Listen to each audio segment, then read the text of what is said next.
This is a Range Rover Vogue key. I'm going to show you how you can change the battery. So you need the key and the battery, which is a CR2032 battery. So with the battery, you need to take the silver strip off. You'll see a small little arrow at the bottom. So you just slide it that way. That just clips up and pulls off.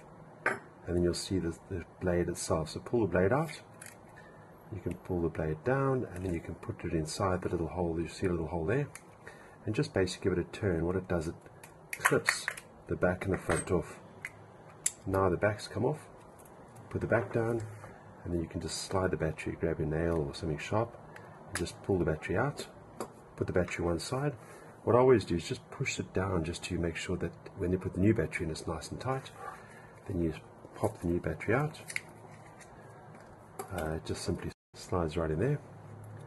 And then you put the back, line it up. Just give it a little bit of pressure and it closes, and then you can slide the key back in, the key blade, put the little lid on.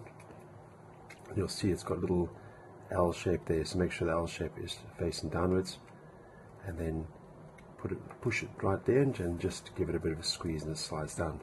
And that's it. That's how you change the battery.